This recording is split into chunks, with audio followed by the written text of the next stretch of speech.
Good morning, ladies and gentlemen. This is Cornell University's 136th commencement, and the first of the academic procession has arrived.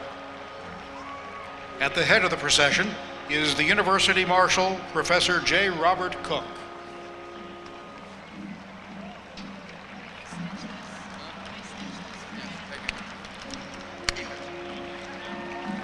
Following the University Marshal is the banner for the class of 2004. The banner bearers are Jenny Huang and Michael Rosenberg, officers of the class of 2004. Following the class banner will be the college or school academic units. Each college or school is identified by its name banner. You'll also see a symbol banner that visually represents and reflects the academic focus of the college or school. Bearers of the name and symbol banners are chosen by each school or college as an honor to recognize outstanding students.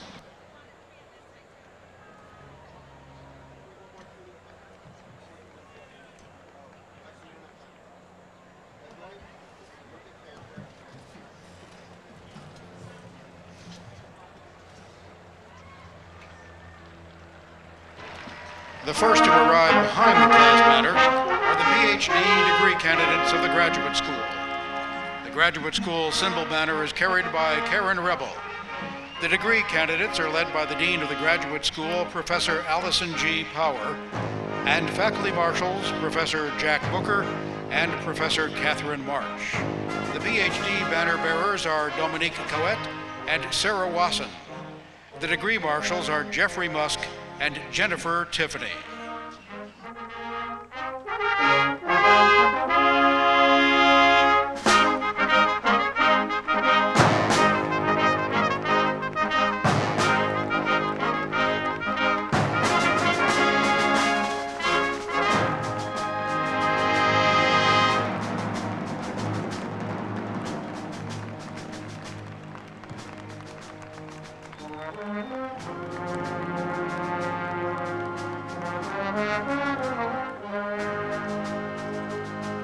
And now, entering the field, the master's degree candidates of the graduate school.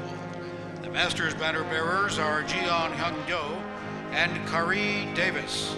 The degree marshals are Darlene Myrie and Stephen K. Pfeiffer.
Once again, ladies and gentlemen, these are the master's degree candidates from the graduate school.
And now entering the field, the candidates from the College of Veterinary Medicine, who will be awarded the degree of Doctor of Veterinary Medicine today.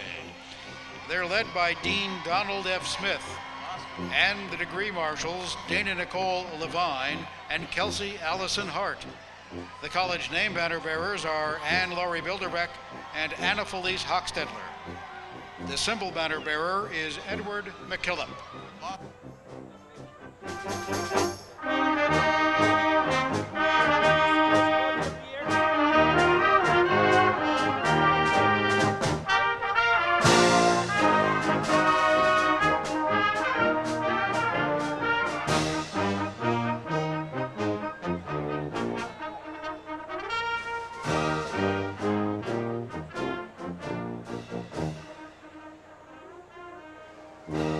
And now, entering the stadium, the Doctor of Law and Master of Laws candidates from the law school, led by Dean Stuart J. Schwab. The degree marshals are Riza B. Vera and Catherine Jameson. The name banner bearers are Laurie Morrison and Davis Tyner. The symbol banner bearer for the law school is Homa Dashtaki.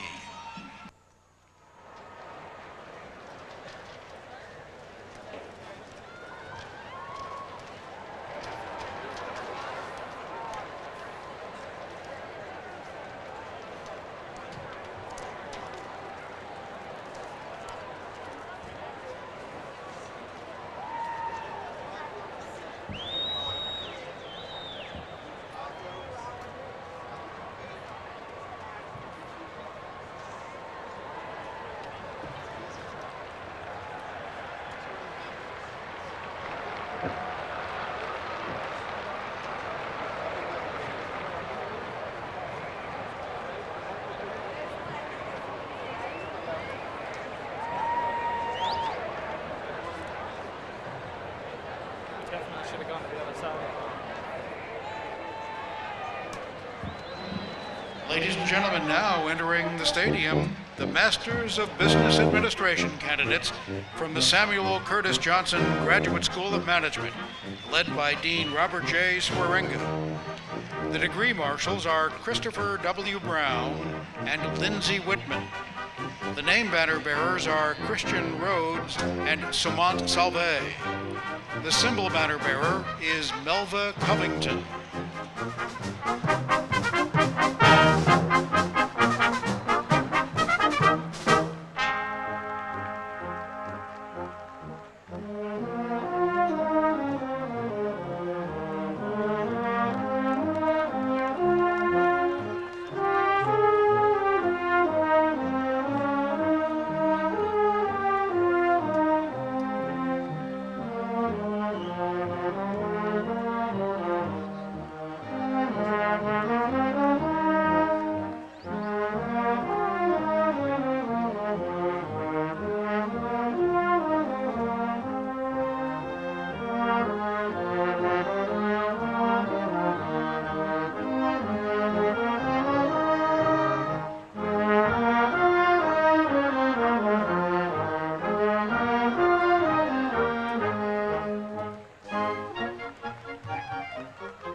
Once again, ladies and gentlemen, these are the degree candidates from the Johnson Graduate School of Management.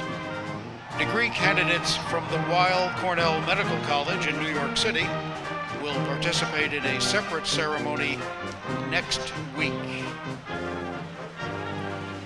And now, about to enter the field are the first of the undergraduate degree candidates, led by two class marshals.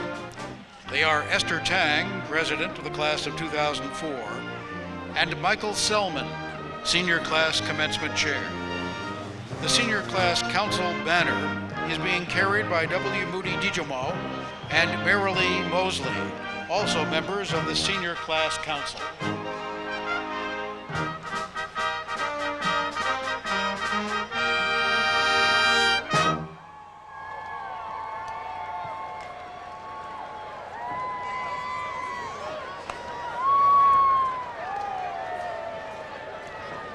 And now, ladies and gentlemen, entering the field, the School of Industrial and Labor Relations, led by Dean Edward J. Lawler. The degree marshals are Faith Bickermus and Paul Wagner Stewart. The school's name banner bearers are Betsy Cooper and Stephanie Hutchinson. The symbol banner bearer for the School of Industrial and Labor Relations is Jonah Fecto.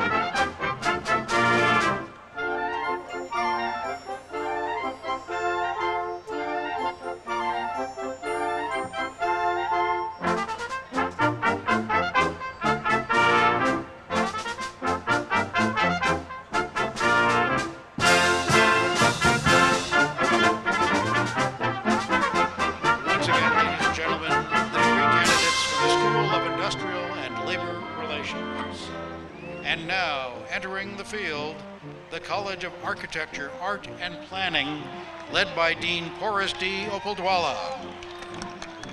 The degree marshals for the architecture program are Leanne Ho and Nicole Tedesco. The degree marshals for the fine arts program are Lindsay Chandler Alexander and Sydney Harden. The degree marshals for the planning program are Yorinda Bunog and Alexis Mason. And the college's name banner bearers are Megan Dubiak and Jennifer Hoos. The symbol banner bearer for the College of Architecture, Art, and Planning is N. Dante Dobrnek.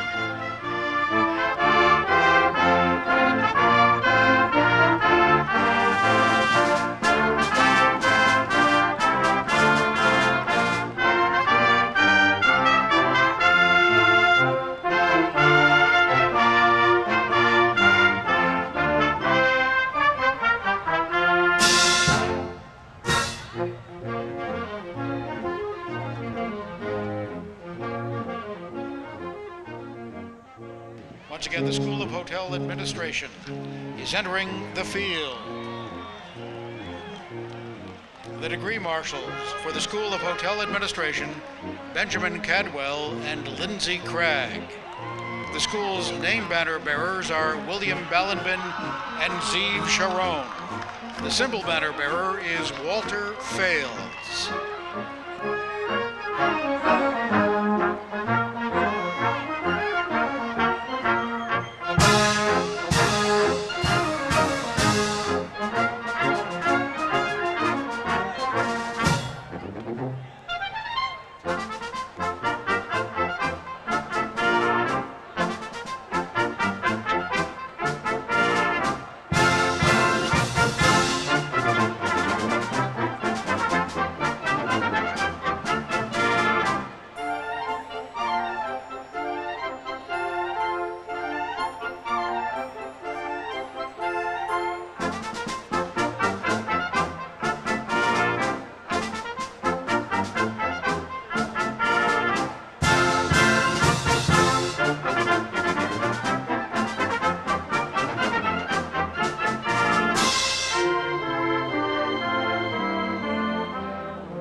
in the School of Hotel Administration.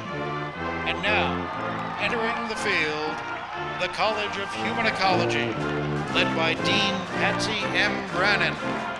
The degree marshals are Lisa Boykus and Catherine Howell. The college's name banner bearers are Danielle Cohen and Marianne Totino. The symbol banner bearer for the College of Human Ecology is Courtney Sherwood.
And Daniel Jacob Scheinfeld. The college's name banner bearers are Aman Chawla and Shadin Ferez Dugmi. The symbol banner bearer is Ihan Pei.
Once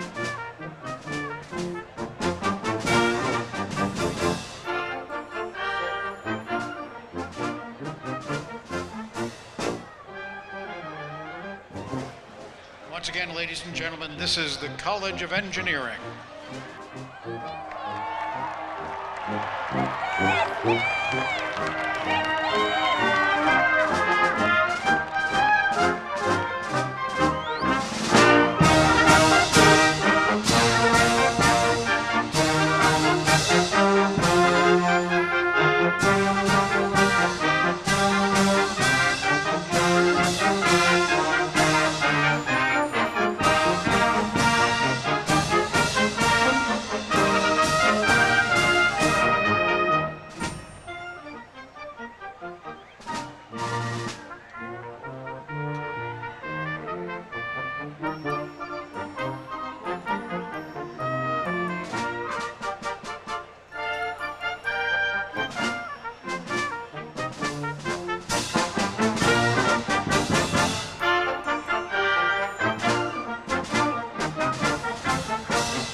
Ladies and gentlemen, now entering the stadium, the College of Agriculture and Life Sciences, led by Dean Susan A. Henry. The degree marshals are Catherine Jane Way and Nicholas Ryan Wolfer. The college's name banner bearers are Arami Chung and Jessica Michelle Wolf. The symbol banner bearer for the College of Agriculture and Life Sciences is Jonathan Paul Schult.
Once again, this is the College of Agriculture and Life Sciences.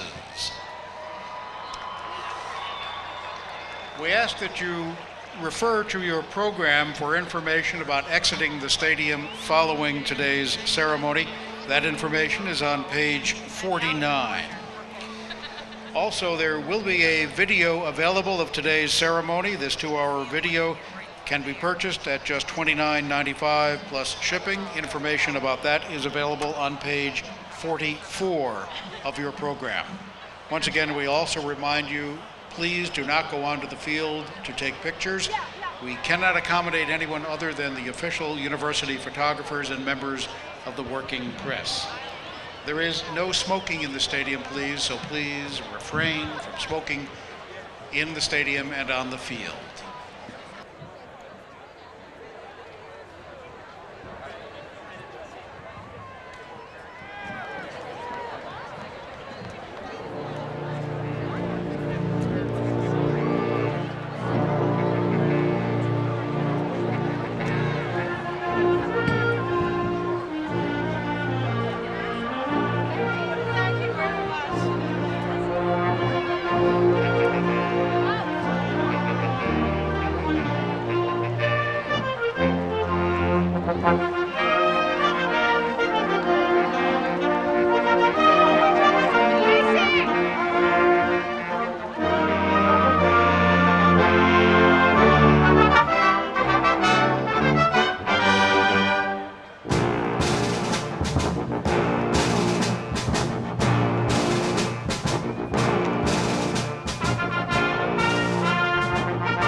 And Sciences, led by Dean G. Peter LePage.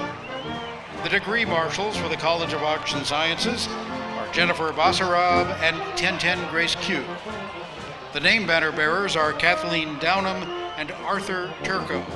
And the symbol banner bearer for the College of Arts and Sciences is Brian Lukoff.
degree candidates for the College of Arts and Sciences.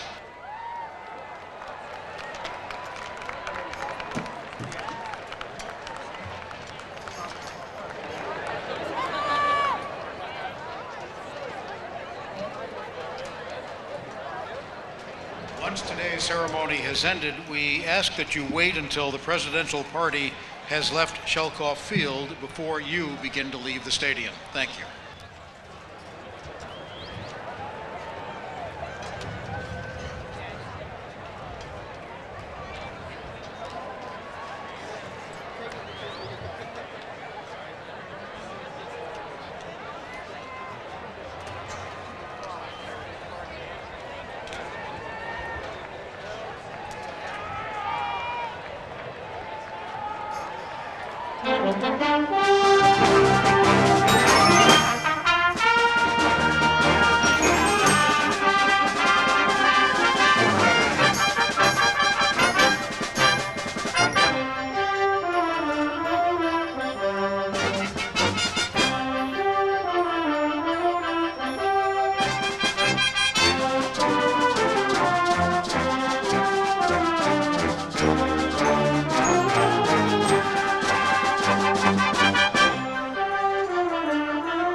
All candidates for degrees, please rise at this time.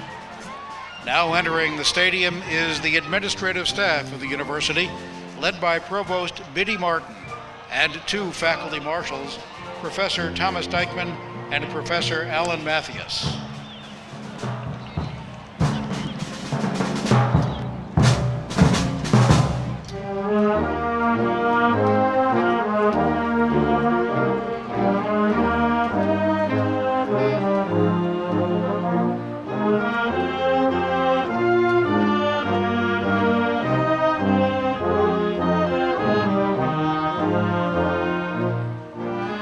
Members of the faculty are now entering the stadium. They're led by the Dean of the University Faculty, Charles Walcott. The faculty marshals are Professor Cornelia Farnham, Professor Leo Mark Grinahan, Professor Howard Evans, and Barbara Lynch.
And now, next in this morning's procession are members of the university's Board of Trustees.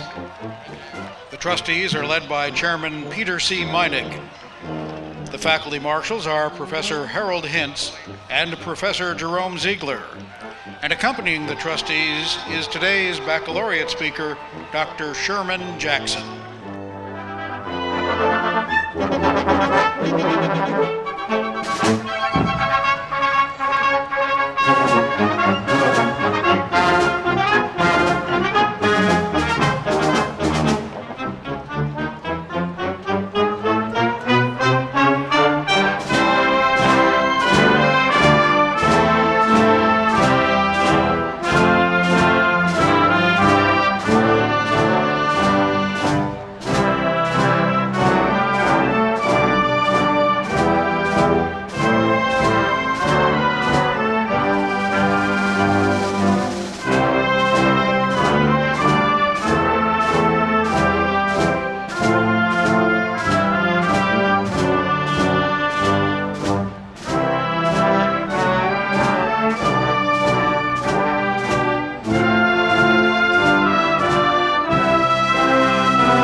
Ladies and gentlemen, University Marshal Cook is now escorting President Jeffrey S. Lehman and the mace bearer, Professor Walter Lefebvre, to their places on the platform.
Mr. President, for the 136th time, candidates for degrees from Cornell University have gathered for conferral of degrees and to celebrate this commencement.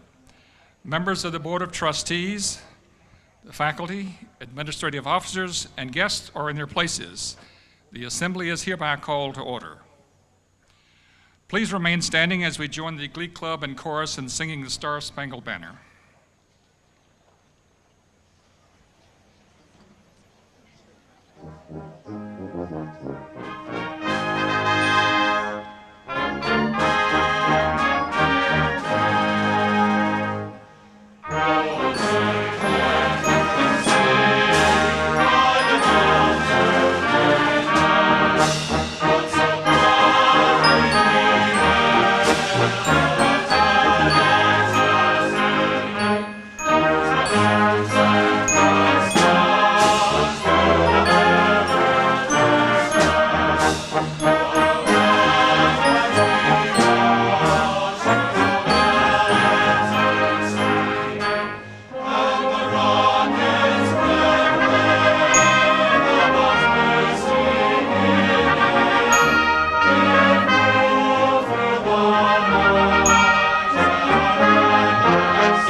Members of the class of 2004, candidates for advanced degrees, families and friends of the graduates, Chairman Meinig and members of the Board of Trustees, honored guests, on behalf of my colleagues on the faculty, it is my privilege to welcome you to Sholkoff Field for this morning's celebration of those students who are completing their degree requirements here at Cornell University.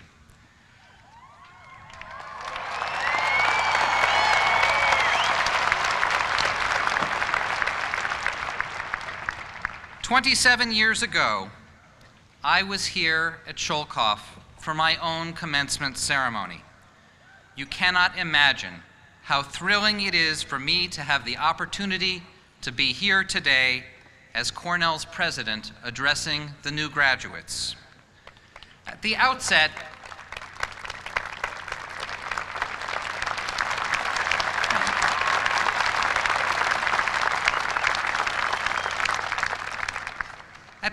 I think it is important to recognize that none of these graduates made it to this day alone. Others provided the emotional, intellectual, and yes, financial support that was necessary to make their education possible. So let us take a moment to ask those who are not wearing caps and gowns, the parents, grandparents, spouses, partners, siblings, sponsors, and friends who have sustained these graduates to stand now so that we may acknowledge you and your contribution to their success.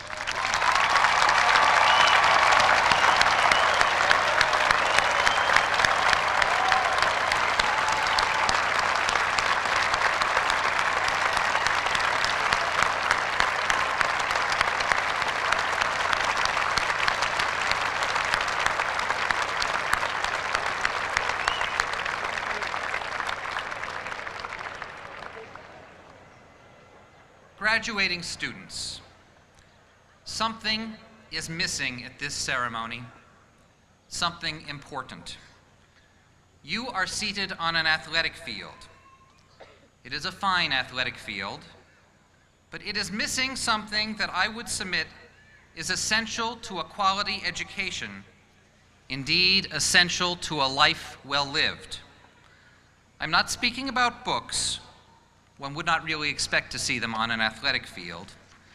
Rather, I am speaking about dirt.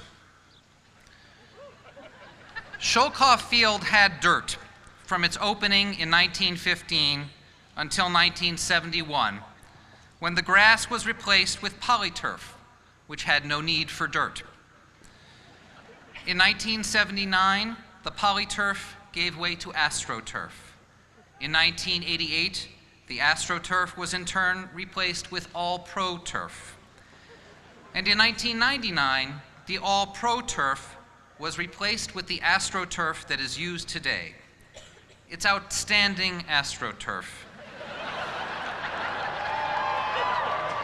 It is a great field, but the dirt is missing. Fortunately for your education, Cornell has taken great care to preserve a copious supply of dirt outside the stadium, in the quadrangles, on North Campus, and especially on Live Slope. You can't escape the dirt of Cornell.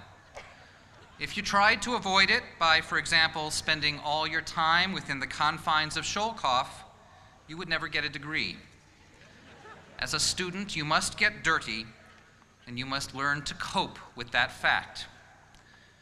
You get dirty, but not so dirty that your essential core is altered. And you wash, and you are sufficiently proficient at this cycle of getting dirty and then cleaning up that your friends and family still love you. Of course, dirt can be metaphorical as well as literal. Dirt can represent evil. It can represent that which is morally reprehensible. And one of the challenges that you will face in life in the world of action is the challenge of ensuring that your essential moral cores are not contaminated by metaphorical dirt along the way. Much great literature has been written about this challenge, and I would like to take a few minutes this morning to discuss two examples from that literature.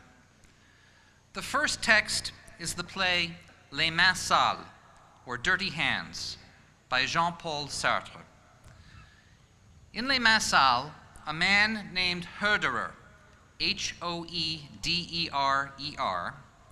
lives in a fictional place called Illyria, Illyrya, at the end of the Second World War. Hoederer is the leader of the local Communist Party, and he wants to cut a deal with right-wing rivals to consolidate power. Leaders of a different faction of the party disapprove of this tactic and dispatch a young party member named Hugo to kill him. But instead of killing Hoederer, Hugo initially has an argument with him. Hugo charges that Hoederer's plan is bad, because to pull it off, Hoederer will have to do something that is wrong. He will have to lie to his comrades. Hoederer counters that the lie he must tell is a noble lie, one that might save 100,000 lives. He asserts that in the real world, people must sometimes compromise some principles in order to promote others. And he criticizes Hugo for his dangerous naivete. Hoederer says, "How you cling to your purity, young man. How afraid you are to soil your hands. All right, stay pure. What good will it do? Purity is an idea for a yogi or a monk. You intellectuals and bourgeois anarchists use it as a pretext for doing nothing. To do nothing, to remain motionless, arms at your sides, wearing kid gloves. Well, I have dirty hands, right into the elbows. You don't love men, Hugo. You love only principles. Your purity resembles death. You don't want to change the world, you want to blow it up." Now, Hoederer's argument is seductive. He makes Hugo sound prissy, fastidious, and self-indulgent. This is especially true because the ethical principle that Hugo is relying on, the importance of truth-telling, feels insubstantial when balanced against 100,000 human lives. But in the real world, the moral calculus is often far more challenging than a simple balance of 100,000 lives against one lie. And during your time at Cornell, our newspapers have been filled with the sad tales of people who thought a breach of principle was justified, who got their hands dirty in the service of what they believed to be a noble cause, and then were unable to wash up afterwards. For some, the cause was an employer's balance sheet. For others, the cause was preparing an enemy prisoner for interrogation. How will you ensure that you do not wake up one morning and find that your soul has been polluted by choices that you made in response to the crushing demands of life? It will not, I submit, be by adopting the posture of Hugo, avoiding the dirt of consequentialist balancing, remaining safely in your metaphorical Sholkoff field. Just as you did at Cornell, you will have to step out onto Leib's slope. You will have to struggle with the moral costs and benefits of your activities, worrying both about the activities themselves and also about the consequences of having them imitated by others. And let me make a prediction. I believe that over the course of the next few years, most of you will at least once choose to get dirty by relaxing a moral guideline that you ordinarily endorse.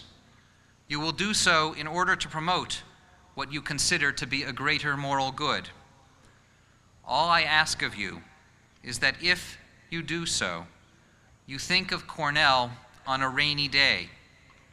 The slope can be slippery. Recognize that for some kinds of dirt, the effects on your soul can be cumulative. The challenges presented in Les Mains Sales take on even greater complexity in the novel Cat's Cradle by Kurt Vonnegut, a former columnist and managing editor of the Cornell Daily Sun. In Cat's Cradle, a man named Hoenikker, Hoenikker, lives in a fictional place called Ilium, Ilium, at the end of the Second World War. Hoenikker invents a new crystalline form of water. All of us know that crystalline form of water that melts at 32 degrees Fahrenheit, what we call ice. Hoenikker calls that crystalline form Ice 1, and he calls his own invention Ice 9. Ice 9, the Ice 9 water crystal has a different structure from Ice 1. And because it has a different structure, it stays frozen all the way up to 114 degrees Fahrenheit. And it turns out that Ice 9 is a very natural form for water to take. If even the smallest sample of Ice 9 makes contact with liquid water at a temperature of less than 114 degrees, the water freezes into Ice 9. Hoenikker makes a tiny sample of Ice 9 and puts it into a little bottle. He tells his 3 children about it, and then he dies. The children divide the sample into 3 little slivers, and the book relates what happens to those little slivers after the children have all made their way to a Caribbean island called San Lorenzo. The critical moment in the book comes when San Lorenzo's dictator commits suicide by putting one of the slivers of Ice 9 into his mouth. His entire body instantly freezes. The body then falls into the ocean, and all the oceans of the world instantly turn to Ice 9. Now, what is the moral significance of the way Ice 9 freezes the oceans? Ice 9 provides a useful metaphor for a popular, but I believe troublesome form of moral and political argument.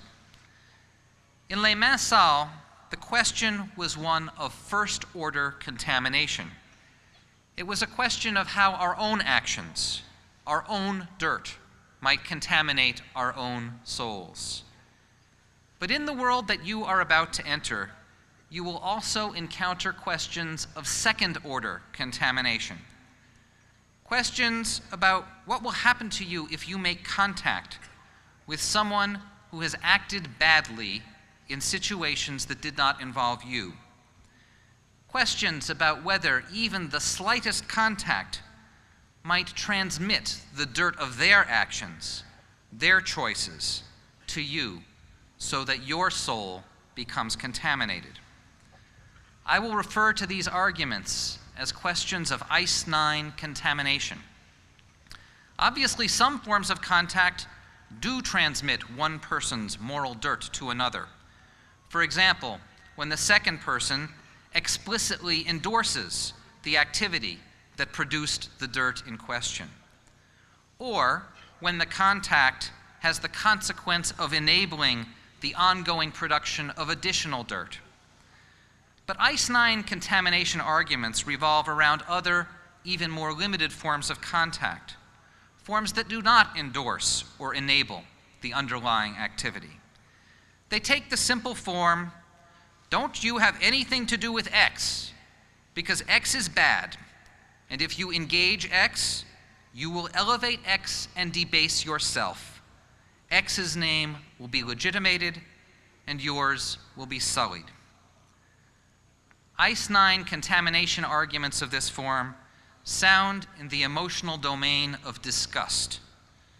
In his book, The Anatomy of Disgust, social theorist William Miller observed, "Disgust underpins the sense of despair that impurity and evil are contagious, endure, and take everything down with them." My primary message this morning is that you should be very wary of ICE-9 contamination arguments and the sense of despair that is implicitly associated with them. Let me stipulate that there is a special satisfaction one can derive from using such arguments as a reason to withdraw from contact with the world. It is the satisfaction that follows from feeling a certain kind of moral superiority. But I would argue that this satisfaction carries a very heavy price.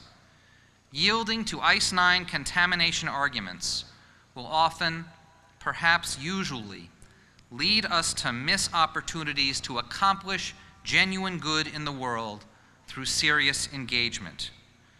Permit me to illustrate this point through two contrasting examples.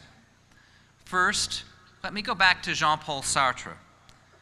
In 1965, Sartre was supposed to visit Cornell to visit the Messenger Lectures on the occasion of our centennial. The title was to be Morality and History.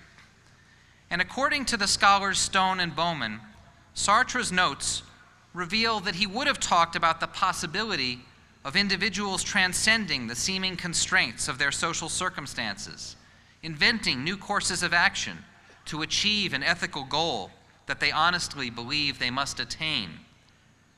But Sartre did not come. 3 weeks before he was scheduled to arrive, he canceled his lecture with the following cable, quote, "The politics of violence practiced in Vietnam by the US government, with the approval of the majority of the American people, constitutes for me a major obstacle to my coming to the US. Deeply regret being obliged to break the commitment made. Beg you to believe in my high esteem for Cornell." Sartre made an error. He succumbed to an ICE-9 contamination argument that he should have rejected. He preserved a sense of his own purity by not putting his feet into the dirt of a nation that he thought of as militarist. But in doing so, he forwent the opportunity to speak, to engage, to reason about morality and history, even about the war that he opposed. In a circumstance that called for direct engagement and moral argument about important issues, Sartre chose disengagement to protect himself from the taint of contact. In contrast, consider the example of the Bridging the Rift Center. The Bridging the Rift Center is a joint venture among the nations of Jordan and Israel and Cornell University and Stanford University. Through the center, graduate students in the life sciences from Jordan and Israel will come to Cornell and Stanford for training and will then work together to build a library of life, a network of databases that will include genetic and other information about each of the known species of life in the region and ultimately the world. Within Jordan and Israel, it is easy to hear ICE-9 contamination arguments for why each country should not enter into such a joint project with the other. Each country has reasons to believe that the other has dirt on its hands. But the leadership of each country has properly rejected such arguments. Israel and Jordan are taking this project as an opportunity that is important and beneficial on its own terms.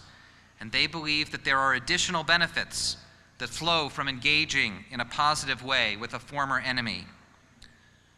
What will it take for you to resist the too ready acceptance of ICE-9 contamination arguments?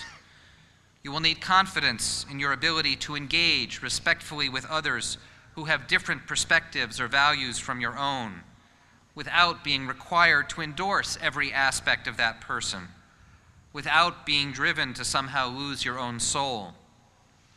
You will need to be able to work with someone on one thing while finding appropriate ways to express your disagreements about other things. There is one large implication of these two related examples that I have discussed. In the second part of my address, I urged you to reject the ICE-9 contamination arguments, even though that is often quite difficult, which means I urged you to spend more time, not less, in the presence of dirt. And in the first part of my address, I urged you to recognize that there are no simple solutions to the problems of how to manage difficult situations. And I urge you to recognize that the stakes can be very high. I'm asking you to make life difficult for yourself. It will sometimes take courage to reject calls for contented isolation and self-protection, and I'm urging you to be brave. I'm telling you to take some chances, knowing that they will sometimes go awry. I want you to do so because our world needs more engagement and not less, more opportunities for discussion and not fewer. It needs more commitment to strive for common ground and shared progress across boundaries of mistrust and suspicion that can sometimes be framed in moral terms. In his comments yesterday morning, President Clinton spoke of the global interdependence that characterizes the 21st century. That interdependence will mean that your generation of leaders will be expected more than ever before in history to engage effectively with people who see things differently from the way that you do. Your time at Cornell has been an opportunity for you to experience the many moral challenges of dirt. You have had many occasions to engage the issues of first-order contamination as you chose your courses of action and took responsibility for the choices you made. And you have had many occasions to consider the special issues of second-order contamination as you reached out to engage others without needing to first verify their purity. You have seen how the exercise of engaging, disagreeing, and explaining your disagreement in a respectful way can strengthen your moral fiber rather than weaken it. You could not be better prepared for the challenges that await you after you leave Sholkoff today. So in support of that point, let me offer one final example from Cat's Cradle. Towards the middle of the book, before all has turned to ICE-9, a couple named the Crosbys comes to a hotel on San Lorenzo. They find themselves in an exasperating conversation with the owner, Mr. Castle. They do not engage well. Mr. Crosby says something intemperate. Mr. Castle responds in kind. Conversation breaks down. The Crosbys storm out. Mr. Castle turns to the narrator and says, "I don't seem to be as good with guests as I might, do I?" And the narrator responds, "I knew some people in the hotel school at Cornell, and I can't help feeling and I can't help feeling that they would have treated the Crosbys somewhat differently. New graduates of Cornell University, you are about to embark on lives of service to a society that desperately needs you. As you go, let me conclude by sharing a few hopes that we, your teachers, hold for you. May you enjoy the special pleasures of craft, the private satisfaction of doing a task as well as it can be done. May you enjoy the special pleasures of profession, the added satisfaction that knowing that your efforts promote a larger good. May you be blessed with good luck and also with the wisdom to appreciate when you have been lucky rather than skillful. May you find ways to help others under circumstances where they cannot possibly know that you have done so. May you be patient and gentle and tolerant without becoming smug, self-satisfied, and arrogant. May you never be afraid to take the risk of getting dirty, but may you always be sufficiently sure-footed that you avoid the abyss of contamination.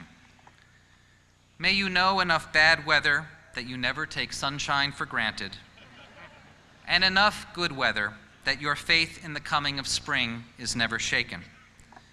May you always be able to confess ignorance, doubt, vulnerability, and uncertainty. May you frequently travel beyond the places that are comfortable and familiar, the better to appreciate the miraculous diversity of life. And may your steps lead you often back to Ithaca, back to East Hill, for you will always be Cornellians, and we will always be happy to welcome you home. Congratulations.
We will now proceed to the conferring of degrees granted in course. The first groups to be presented to the President for conferral of degrees are the graduate candidates who have completed work in the graduate school or in one of the professional schools. Will the Dean of the Graduate School, Allison G. Power, please step forward? And will the candidates for the doctor's degree from the graduate school please rise, and the degree marshals come to the platform? Mr. President, I have the honor to present these candidates who have fulfilled the requirements and are duly recommended by the faculty of the graduate school for the degree of Doctor of Philosophy, Doctor of Musical Arts, and Doctor of the Science of Law. Thank you, Dean Power.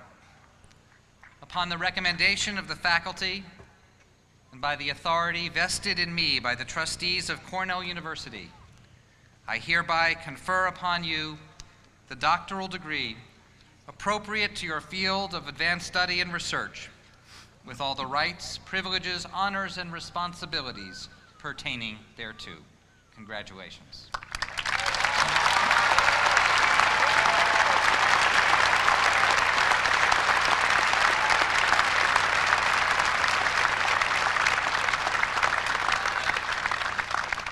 Cornell University welcomes the new Doctors of Philosophy and the Doctors of Musical Arts to the Ancient and Universal Company of Scholars.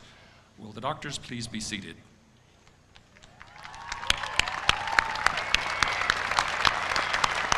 Will the Dean of the College of Veterinary Medicine, Donald F. Smith, please come forward? And will the candidates for the degree of Doctor of Veterinary Medicine please rise, and the degree marshals come to the platform?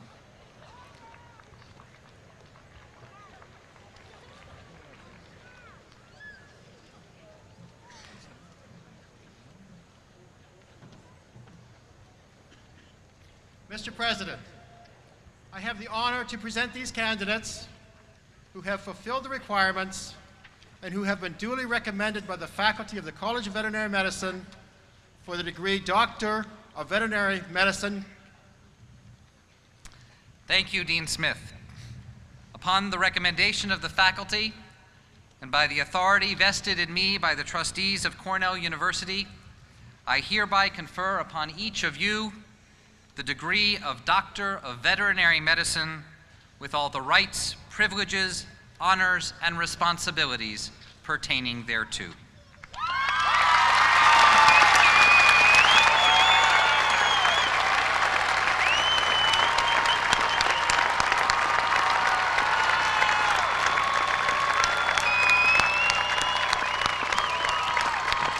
Will the Doctors of Veterinary Medicine please be seated?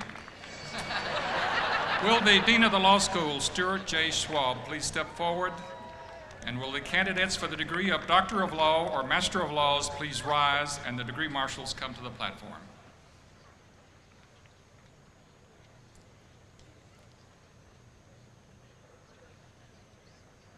Mr. President, I have the honor to present these candidates who have fulfilled the requirements and who are duly recommended by the faculty of the law school for the degrees of Doctor of Law and Master of Laws.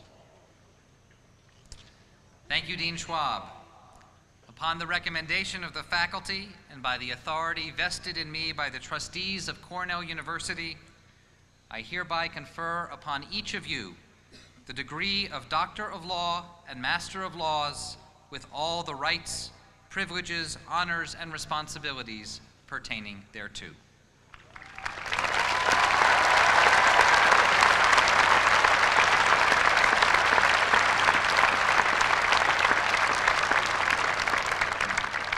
Will the Doctors of Laws and Masters of Laws please be seated?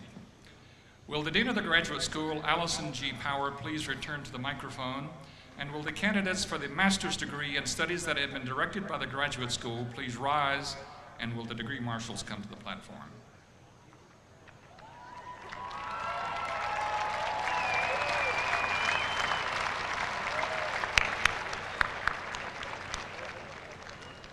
Mr. President, I have the honor to present these candidates who have fulfilled the requirements and are duly recommended by the faculty of the graduate school for the master's degree, be it Masters of Arts, Master of Science, Master of Architecture, Master of Arts in Teaching, Master of Engineering, Master of Fine Arts, Master of Health Administration, Master of Industrial and Labor Relations, Master of Landscape Architecture, Master of Management in Hospitality, Master of Professional Studies, Master of Public Administration,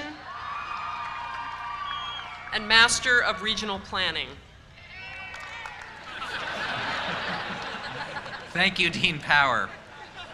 Upon the recommendation of the faculty and by the authority vested in me by the trustees of Cornell University, I hereby confer upon each of you the master's degree to which you are entitled, with all the rights, privileges, honors, and responsibilities pertaining thereto.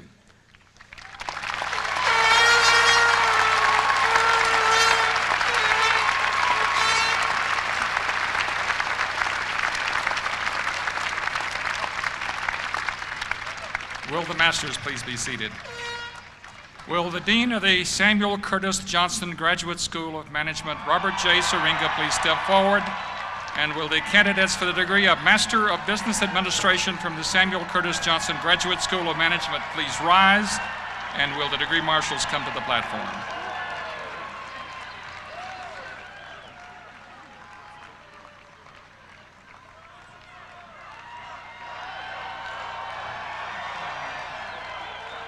Mr. President, I have the honor to present these candidates who have fulfilled the requirements and who are duly recommended by the faculty of the Samuel Curtis Johnson Graduate School of Management for the degree of Master of Business Administration. Thank you, Dean Swearinga. Upon the recommendation of the faculty and by the authority vested in me by the trustees of Cornell University, I hereby confer upon each of you the Masters of Business Administration degree with all the rights, privileges, honors, and responsibilities pertaining thereto.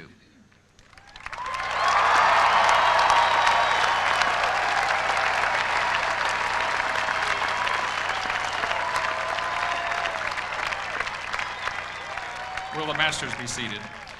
The next groups to be admitted to the Fellowship of Educated Men and Women are the candidates for bachelor's degrees. Will the two class marshals representing the entire Cornell University senior class please come to the platform? In a moment, each college group will be called to rise for presentation to the president and then asked to be seated. After all the bachelor degree groups have been presented to the president, all the groups will be asked to rise again for the awarding of the degrees. The degree marshals for the bachelor degree groups will come forward to the base of the platform as each group is called. Will the Dean of the School of Industrial and Labor Relations, Edward J. Lawler, please come forward? And will the candidates for the degree of Bachelor of Science from the School of Industrial and Labor Relations please rise? And will school degree marshals please come to the front of the platform? Mr. President, I have the honor to present these candidates who have fulfilled the requirements and are duly recommended by the faculty of the School of Industrial and Labor Relations for the degree of Bachelor of Science. Thank you, Dean Lawler. Will the candidates be seated? Will the Dean of the College of Architecture, Art, and Planning, Porus Obadwala, please come forward? Will the candidates for the degree of Bachelor of Architecture and Bachelor of Fine Arts and Bachelor of Science from the College of Architecture, Art, and Planning please rise? And will the degree marshals for the college please come to the front of the platform? Mr. President, I have the honor to present these candidates who have fulfilled their requirements and who are duly recommended by the faculty of the College of Architecture, Art, and Planning for the degrees of Bachelor of Architecture, Bachelor of Fine Arts, and Bachelor of Science. Thank you, Dean Opatwala. Will the candidates please be seated? Will the Dean of the School of Hotel Administration, David W. Butler, please come forward? And will the candidates for the degree of Bachelor of Science from the School of Hotel Administration please rise? And the degree marshals please come to the front of the platform. Mr. President, I am honored to present these worthy candidates who have fulfilled the requirements and who are duly recommended by the faculty of the School of Hotel Administration for the Bachelor of Science degree. Thank you, Dean Butler. Will the candidates be seated? Will the Dean of the College of Human Ecology, Patsy M. Brannon, please come forward? Will the candidates for the degree of Bachelor of Science from the College of Human Ecology please rise? And the degree marshals, please come to the front of the platform. Mr. President, I have the honor to present these candidates who have fulfilled the requirements and who are duly recommended by the faculty of the College of Human Ecology for the degree of Bachelor of Science. Thank you, Dean Brannon. Will the candidates be seated? Will the Dean of the College of Engineering, W. Kent Fox, please come forward? And will the candidates for the degree of Bachelor of Science from the College of Engineering please rise? And the degree marshals, please come to the front of the platform.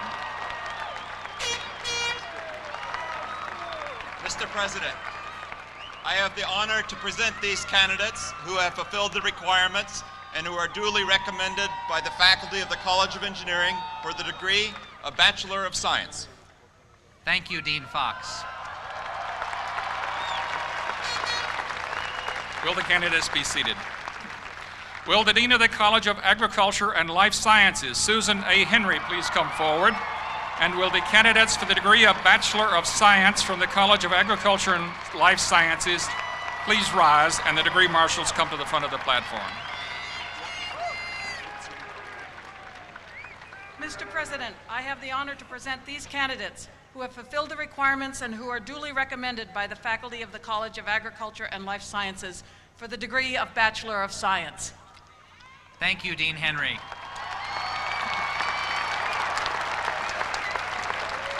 Will the candidates be seated? And finally, will the Dean of the College of Arts and Sciences, G. Peter Lepage, please come forward? And will the candidates for the degree of Bachelor of Arts from the College of Arts and Sciences please rise? And the degree marshals, please come to the front of the platform. Mr. President, I have the honor to present these candidates who have fulfilled the requirements and who are duly recommended by the faculty of the College of Arts and Sciences for the degree of Bachelor of Arts. Thank you, Dean Lepage.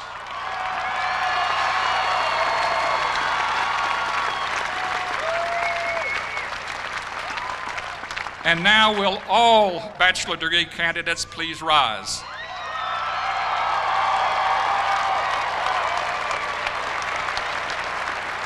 It is my privilege to recognize the candidates recommended by the deans and the faculties of these several schools and colleges for the appropriate bachelor's degrees. By the authority vested in me by the trustees of Cornell University, I hereby confer upon each of you the bachelor's degree appropriate to your field of study, with all the rights, privileges, honors, and responsibilities pertaining thereto.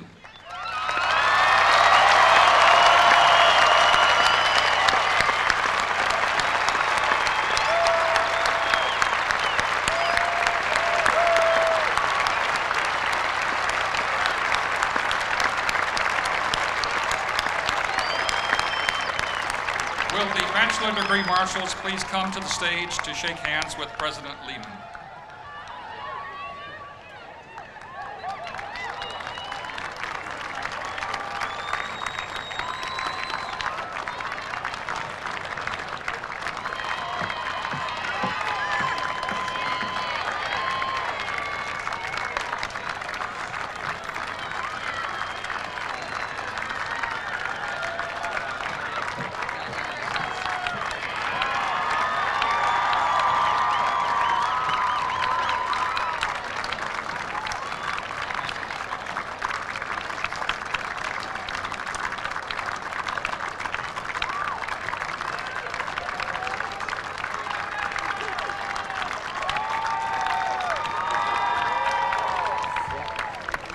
Will the assembly please stand for the singing of the evening song and the alma mater?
Of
the 136th Cornell Commencement.